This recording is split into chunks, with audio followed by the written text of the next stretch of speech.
এবার গিয়ে খুব পিড়াপিড়ি করে একজনকে নিয়ে এসেছেন। সে কে? সে দুবার হেরেছে উত্তরপ্রদেশে, দুবার যোগী সরকার হয়েছে, তার কোনো কাজ নেই, বেকার ঘুরে থাকে, বলে যাই কলকাতা ঘুরে আসে। তো যার কোনো কাজকর্ম নেই, কেউ পুছে না, এরকম নেতা মমতা ব্যানার্জির সঙ্গে আছেন। কেন শিবসেনা আসেনি? কেন স্ট্যালিন আসেননি? কেন বিএসপি আসেনি? কেন এনসিপি আসেনি? কেন সিপিএম এর বড় নেতারা কারাত আসেননি বা ইয়েচুরি আসেননি? কারণ মমতা ব্যানার্জি কেউ বিশ্বাস করে না কোন দিকে কখন পাল্টি মারবেন, কখন কংগ্রেসের সঙ্গে, কখন বিজেপির সঙ্গে, কখন ইনডাইরেক্টলি সিপিএম এর সঙ্গে, কিচ্ছু ভরসা নেই। সেই জন্য আজ মমতা ব্যানার্জির এই অবস্থা, কেউ তার সঙ্গে আসতে চাইছে না। একটা বেকার ছেলে ঘুরে বেড়ায়, তাকে ধরে নিয়ে এসে ডায়াসে বসিয়ে ভাষণ দিচ্ছেন, বিরাট বড় চিহ্ন। এই হচ্ছে মমতা ব্যানার্জির সর্বভারতীয় রাজনীতি আজকে তার অবস্থা, কেউ তার সঙ্গে নেই। আমাদের প্রতিবাদ। আজকে আমি শুনছিলাম মুখ্যমন্ত্রীর ভাষণ, তিনি প্রথম শুরু করলেন, আমি ধনবান চাই না, আমি বিবেকবান চাই। শুনতে খুব ভালো লাগে, সুন্দর সুন্দর কথা মাঝে মধ্যে বলেন, উনি বোঝেন কিনা আমি জানি না। বিবেকবান চাই, আচ্ছা বুঝে দেখুন তো টিএমসির মধ্যে বিবেকবান বলে কোন পদার্থ আছে? মমতা ব্যানার্জি থেকে শুরু করুন, আপনারা ভাইপোর কথা ছেড়ে দিন। কোন বিবেকবান বলতে পারে প্রধানমন্ত্রীকে হরিদাস পাল, দেশের গৃহমন্ত্রীকে হদল কুতকুত? তার বিবেক, জ্ঞান, বুদ্ধি, মনুষ্যত্ব কি আছে আমি জানি না। তারপর উনি বিবেকের কথা বলবেন, বিবেক তো কোথায় থাকে জানি না, কার নাম বিবেক সেও জানা নেই। একবার রাহুল গান্ধী বলছিলেন যে মোদী সব জায়গায় বলছেন বিকাশ চাই, বিকাশ চাই। কে বিকাশ? কার নাম বিকাশ?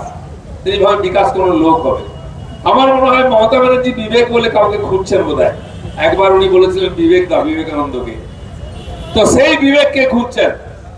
আমি বলি দিদি আপনার বিবেকবান কেমন লোক? আমাদের পাশের জেলা বীরভূমে একজন ছিল, সে এখন বিহারের ভাত খাচ্ছে, কেষ্ট। তার বিবেক দেখেছেন আপনারা?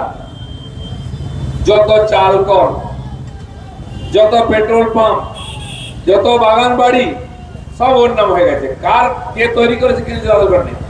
দামি গাড়ি সব তার বিবেক বড়, সব জিনিস তার নিজের মনে করে।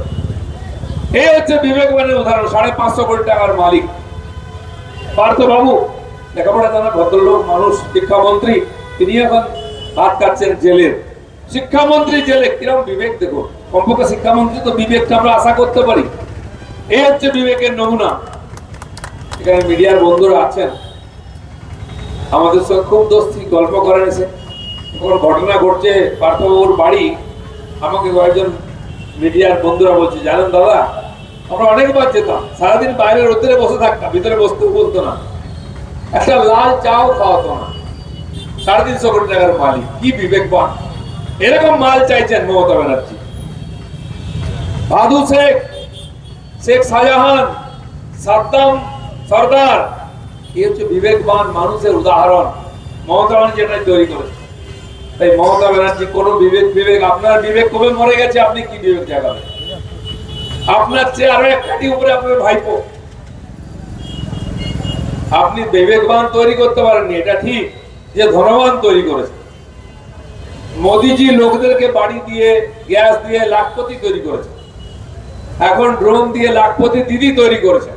লক্ষ লক্ষ লাখপতি পরিবার তৈরি করেছেন মোদিজি। 3 লাখ টাকার বাড়ি, গ্যাস, লোন, 1 লাখ টাকার ড্রোন, এরকম বহু মহিলাও লাখপতি হয়েছেন ভারতবর্ষে।